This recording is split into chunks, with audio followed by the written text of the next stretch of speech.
It's a pleasure to be here. I've been having the pleasure of meeting some of you in the last days, and I hope your program is going well. Let me start by telling you what I'm going to do in my 15 minutes. I am going to steer away from burdening you with more Egyptian details. In light of the fact that you have 3 Egyptian participants in your course, I take it that you've been hearing much about Egypt informally, formally, in discussions. So I'm not going to engage in a detailing effort of what has been happening in Egypt since 2011 up until today. I would like much more actually to focus on 3 points in a way to engage the literature you've been reading. I had the opportunity of looking at your reading materials, and I listened to parts of Larry's presentation earlier today. So what I would like to do is, one, to engage what Larry was saying or briefly mentioned in relation to the autocratic playbook. I would like to share some features, structural features of that autocratic playbook as they have been unfolding in Egypt in recent years, which is, to my mind, probably an easier way of engaging you and your different case studies you're interested in, or countries where you're coming from and working on. So that's going to be number one. The second point is I would like to have a bit of initial discussion about the root causes. Why? Because once again, I believe when you look at the literature on Egypt, in general, the literature on the so-called Arab Spring, you really, in general, find 2 approaches. One, that it was doomed to fail. Structurally, it was doomed to fail. And then you have a list of factors, socioeconomic, cultural, institutional, political, why it was doomed to fail, why Egypt, Syria, Libya, Yemen, Bahrain were doomed to fail.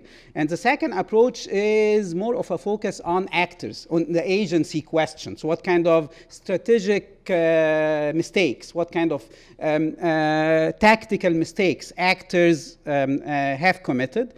I would like to share a bit of ideas about the root causes using these 2 approaches. And finally, in light of what has been happening in Egypt, what is out there in civil society, because it's not true that the autocratic playbook has been able to impose itself, and autocrats have been able to impose their will without resistance. So there's an interesting process of an emergent resistance, which I would like to share some insights about.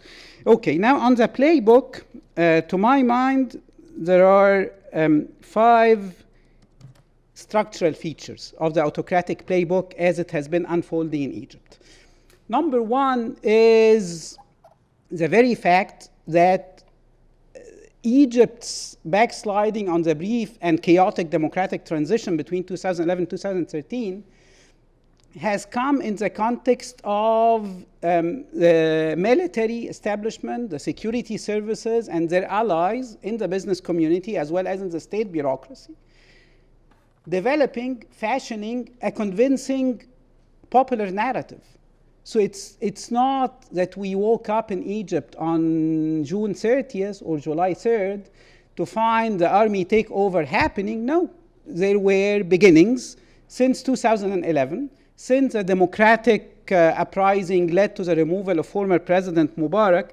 There were beginnings of these gateholders, these power actors on the ground, the military, the security, their allies in the business community and in the media landscape, and media played a huge role, attempts to fashion and develop a counter-democratic narrative, and a convincing and popular counter-democratic narrative.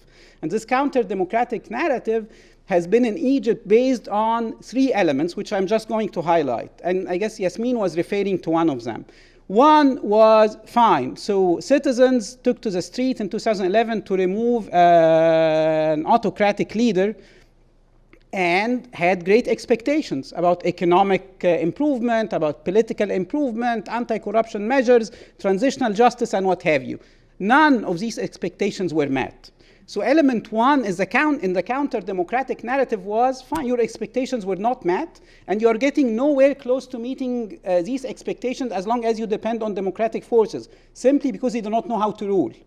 So political parties, liberal, leftist, Islamists do not know how to rule. They haven't been part of the state business for a very long time. They lack experience. Your expectations will not be met. And especially the focus or the zeroing in process was on the security issue. So we lack security. Security conditions have been deteriorating, a rise of violent acts of violence, the rise of terrorist attacks, primarily in Sinai and elsewhere, and using the fact that security has been eroded or was eroding since 2011 in fashioning and pushing forward that autocratic narrative. The second element in the autocratic narrative has basically been we, and the we refers to that conglomerate of the military establishment, security services, the state bureaucracy, media, business, and including some officials, public servants in the judiciary. And I'm going to go back to what you, Mariam, was referring to in relation to Pakistan. So it's an interesting interplay between generals and judges that has been unfolding in Egypt as well in recent years. But that conglomerate, the second point is that we know how to rule. We know how to move you forward. So forget about these changes. The changes happen. The autocrat is already somewhere else. So bring it back to us. We are the true actors on the ground who can rule the state, who can manage the state affairs in a manner which would serve your interests. So that image of stability actors and stability actors in uniform was key in the autocratic, counter-democratic narrative that was developed. And the last element was look around you, which is key. And I mean, the Arab Spring has been, of course, a regional process, but the counter-revolution has been a regional process as well. So the Arab Spring sparked from Tunisia to Egypt to Yemen to Bahrain to Libya and Syria, and the counter-revolution has been moving in a regional manner as well. And that look around you was look at Libya, look at Syria, look at Yemen, and look at Iraq, and we Egyptians should avoid the fate of a collapsed order, of a collapsed state, of a collapsed society. In fact, very recently, the current Egyptian president was urging media to start injecting that sense of, unless we hold together, of course that holding together means submitting to his will, the state runs the risk of its authority being eroded, and a state collapse looms very large in the background. So a convincing narrative that should not be ignored. So it's not that we woke up in July 2013 to see a military takeover. Second key item in the autocratic playbook is the centrality of lawmaking. The Egyptian current regime is not a rogue regime. It's not that they kill, they detain, they work against freedom of expression and association. They expel university professors, very similar to what has been happening in Turkey. But they do not do it, part of their playbook is to do it based on existing laws, or introducing, which has been key, introducing new laws and legal amendments to account for that. So detention of young activists, thousands of them have been detained since 2013, gets accounted for by a mechanism of introducing new laws and new amendments to existing laws. Anti-terrorism law, amendments to the penal code, amendments to in total, a number of around 400 laws and legal amendments have been introduced in Egypt since 2013. So on average, 100 every year since the military takeover in July 2013. And lawmaking as a process has been used to reach three objectives, which I'm once again highlighting in a very brief manner. Number one, to undermine freedom of expression and association. 2011 was about citizens taking to the public space to express their views freely and to demand accountability and to practice freedom of association. And a great deal of these laws and legal amendments are tailored to undermine freedom of expression and association, or to penalize freedom of expression and freedom of association. Secondly, to subject the legislature as well as the judicial branch of government to the will of the executive branch of government, leading to submission of the legislature. The current parliament in Egypt is a submissive legislature. It does not contradict the will of the executive branch of government. In the 400 laws, only one government initiative, one government legal initiative was stopped by the parliament in a total number of around 400.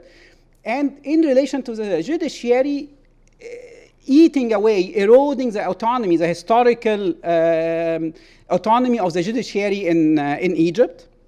Finally, these laws and legal amendments have been designed to create new government control tools, which I find as a political scientist very interesting.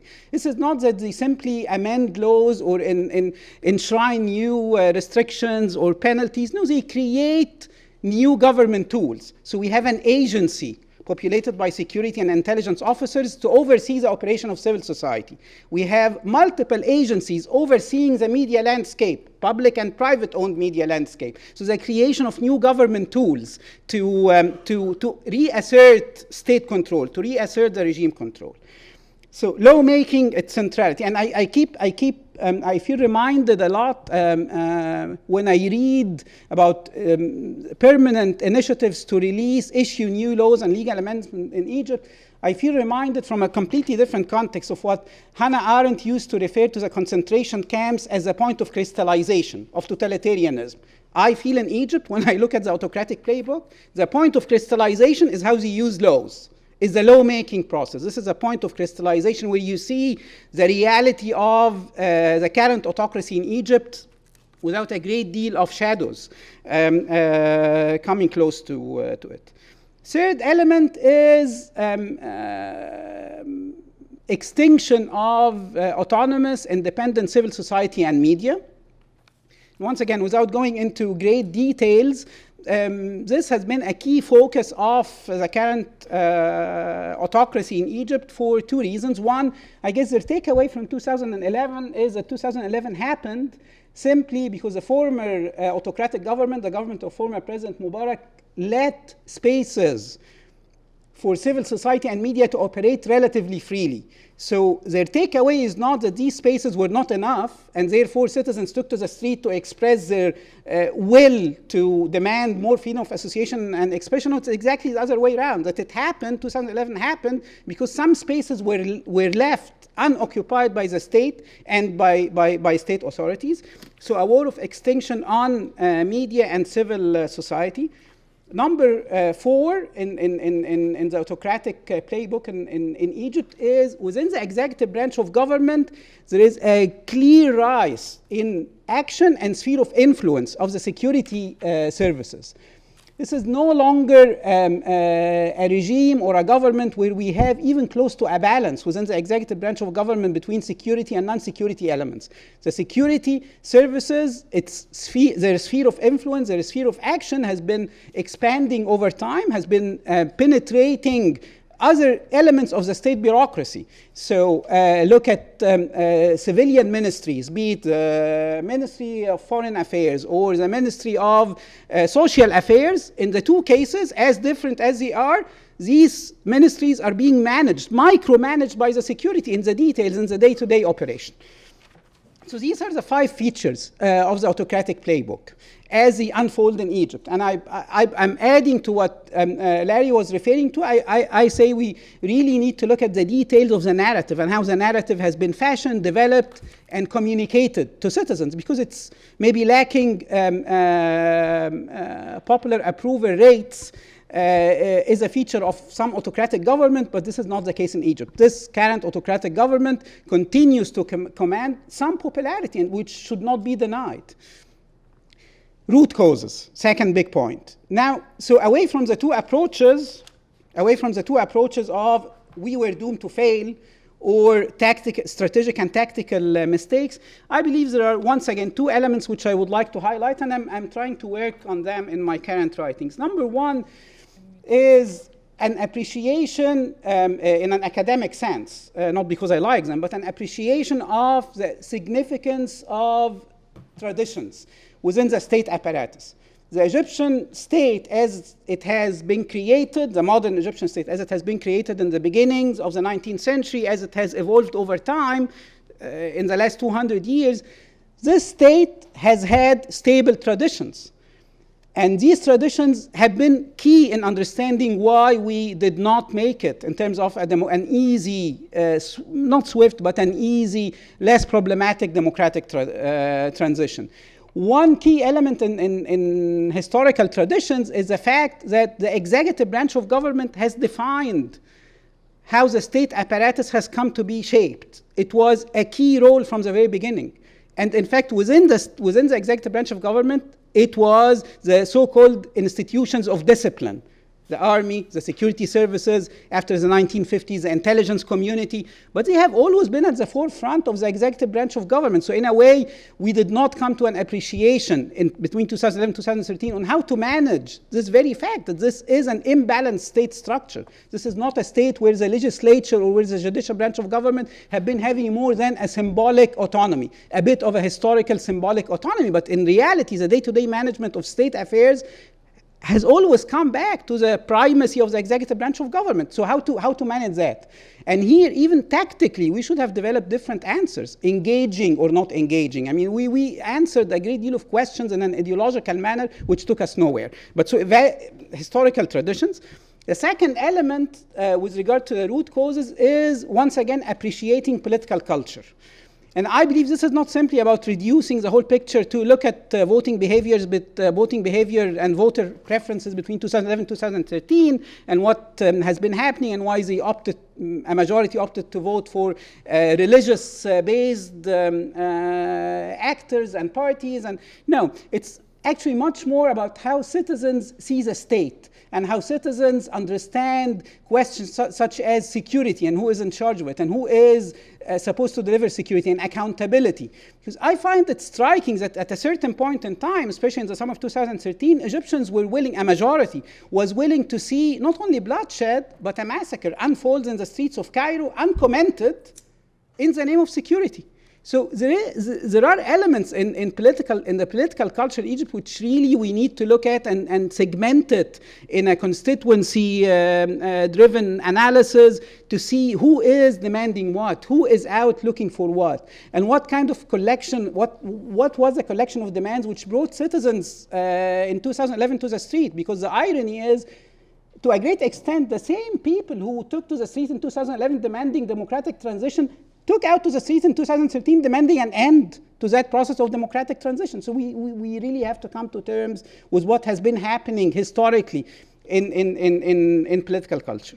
Finally, the last point in 1 minute, Larry, which I would like to share is, in view of what has been happening since 2013, once again, to push forward the notion that this social fabric, which has created a great deal of noise in Egypt, not since 2011, since 2003 and 2004 and even earlier, that this social fabric has come to be silent is not true.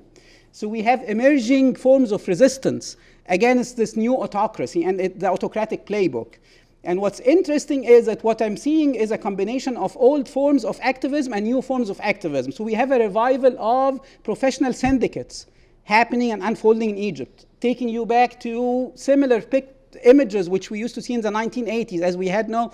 I mean, the one key point in the new forms and old forms of activism is that the informal politics and its spaces and actors have lost significance. Parties are almost non-significant in Egypt as of today, and spaces such as a parliamentary space have lost a great deal of their significance as well. So what's happening is, away from formal politics, in the informal arena, a revival of older forms of activism, professional associations, student movements, labor movements, and an emergence of new forms of activism, which I find very interesting as well. Single cause initiatives, focusing on issues such as torture in places of custody, not championing all human rights abuses and violations, but only one. So that's what's happening. Again, this is not a social fabric which has come to be silent.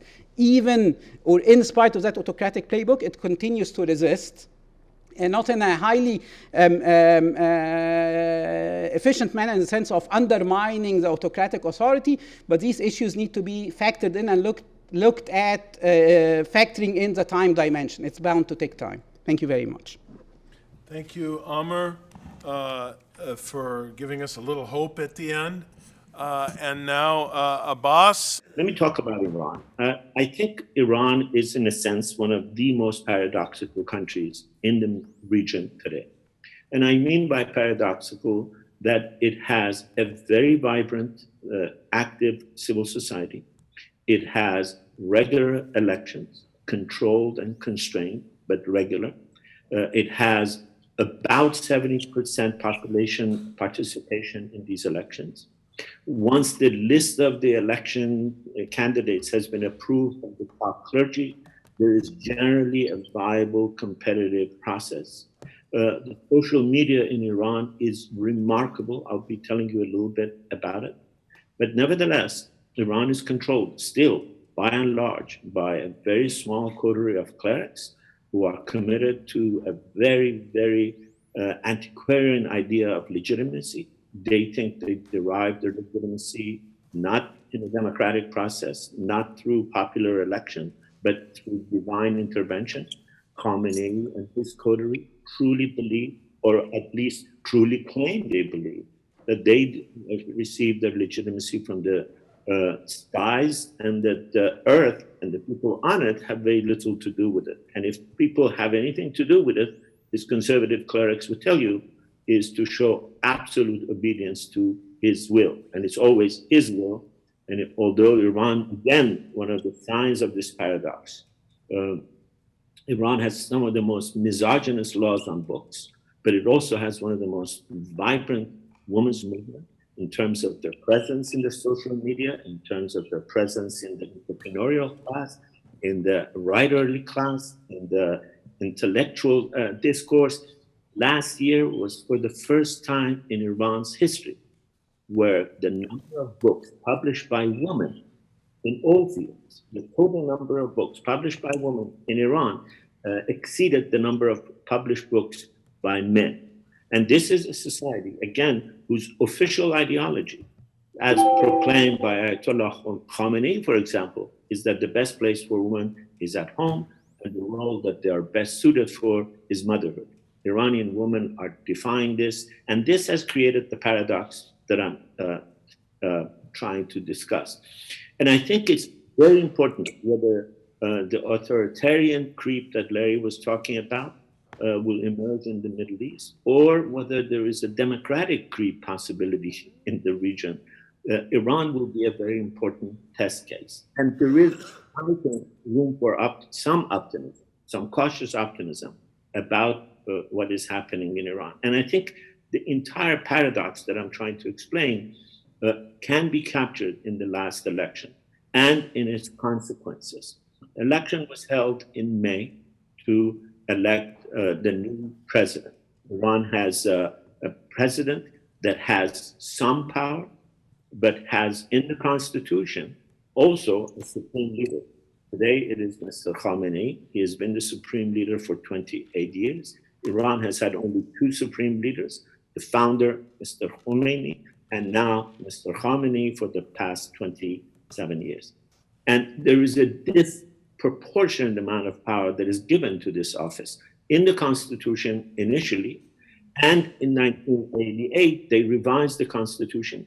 They changed the name of that office, and they gave it far more power. Again, in the book that Larry and I edited, there is an article by Naraghi, a very brilliant political scientist from Iran, who was very active in the opposition movement, but now teaches in the US. He has written a very cogent article about the legal transformation.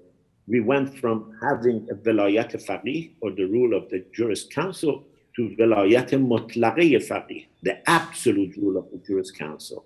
And the powers invested, and legal powers invested in that office, were increased.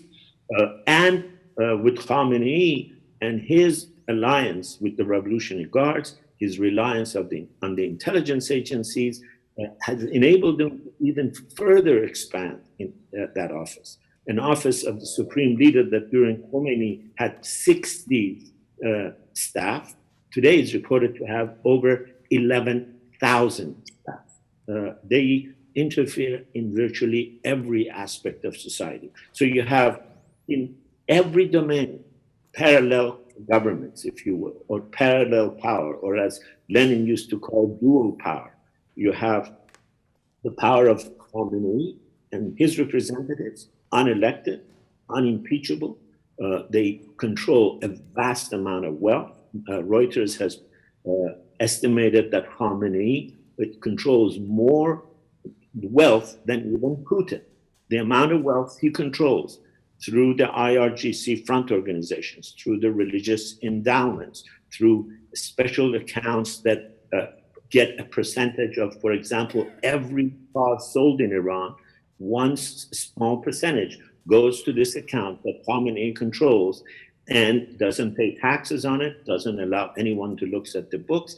And it is estimated that that office controls something like $90 billion. A lot of money that is spent in Lebanon, in Syria, in Yemen, in Iraq, funding proxy groups is the money that is from these funds. So there is an expanded control in this unelected, unimpeachable, and thus very undemocratic office. But there's also an office of the president that is elected through controlled elections. The first elections in Iran were a reflection of the Iranian democratic process, the democratic movement in 1979, that was in a sense usurped by the clergy. Iranians did not go to a revolutionary process to create a despotic regime ruled by the clerics. If you look at the studies that have been done on it, it is very clear. If you look at what Khomeini was saying on the eve of the revolution, Khomeini was essentially promising a democracy in Iran, a la the Fifth Republic in France. The first constitution they drafted for Iran, in fact, was exactly modeled on the French Fifth Republic. In Iran, Khomeini realized the weakness of the democratic forces. That constitutional draft was thrown away. A new constitutional draft was created, and it was the one that created this dual power structure. Little power in the office of the presidency, a great deal of power, undemocratic power, unchecked power, unimpeachable power in the supreme leader.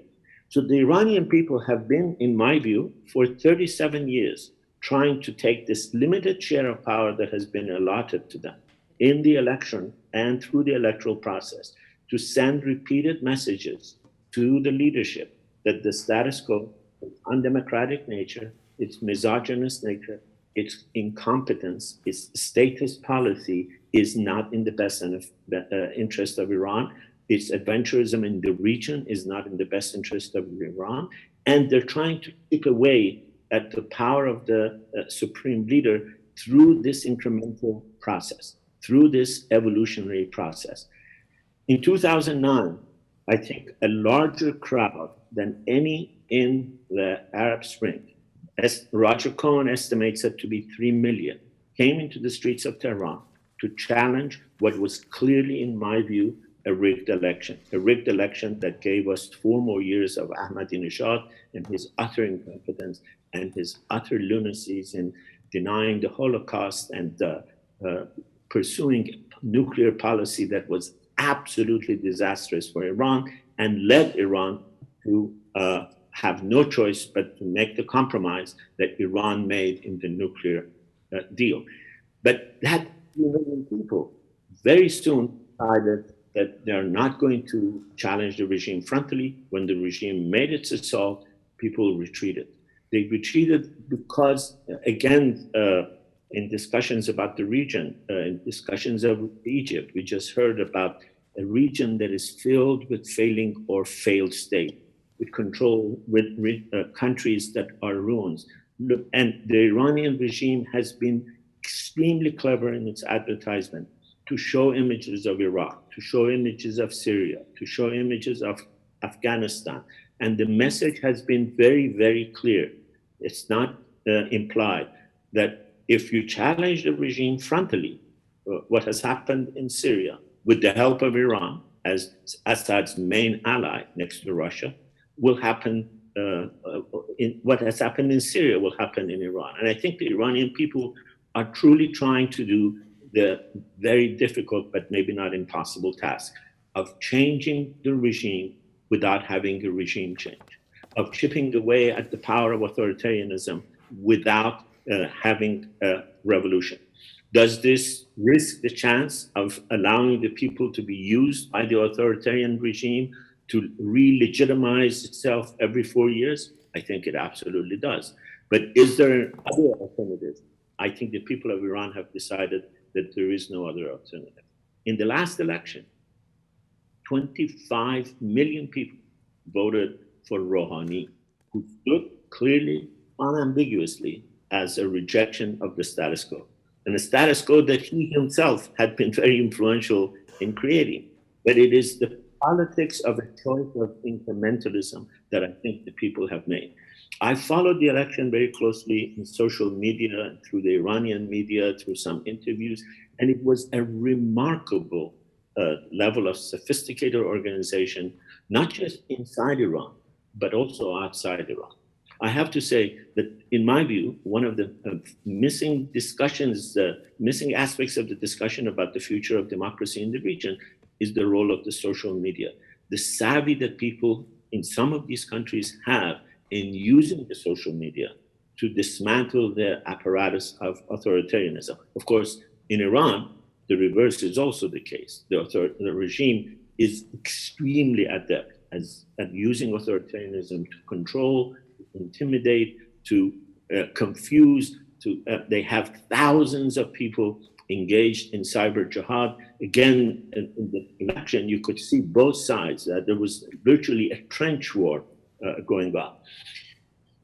But the conservatives rallied around one person, a gentleman who had a very dark reputation as a hard-nosed jurist who was responsible for the murder of almost 4,000 people in prison.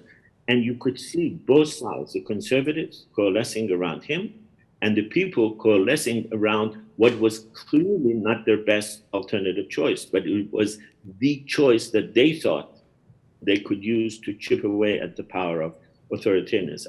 Rouhani won. In the article that Larry kindly referred to, I point to some of the haggling that was done even after the election to make sure that Rouhani doesn't seem to win with too much of a margin.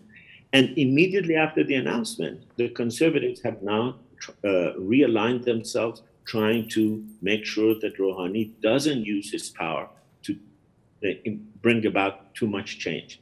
We have just a report 2 days ago of a very tough meeting between the commanders of the IRGC, some of the top commanders of the IRGC, including the top commander and Soleimani, who is the head of the Quds Brigade, essentially reading the riot act to Rouhani in a private meeting, because Rouhani has been unabashedly critical of the role that the IRGC has in the economy, the role of the IRGC has in politics, the role they have in culture. It is estimated that minimally 30 to 40% of the Iranian economy is now controlled by IRGC or their front organizations, and they're not willing to give this up very easily. So part of the problem of this transition to democracy, part of the unknown factor of the future is whether a deal can be worked out, whether the IRGC economic juggernaut can more or less be left in their hands, and they can be convinced to forfeit some of the more authoritarian presence. My hope and my sense is that Iran's future is Turkey's past. Of the three countries, the one that I think might be more likely to have a democratic coup rather than an authoritarian resurgence, ironically, might be Iran. Thank you very much.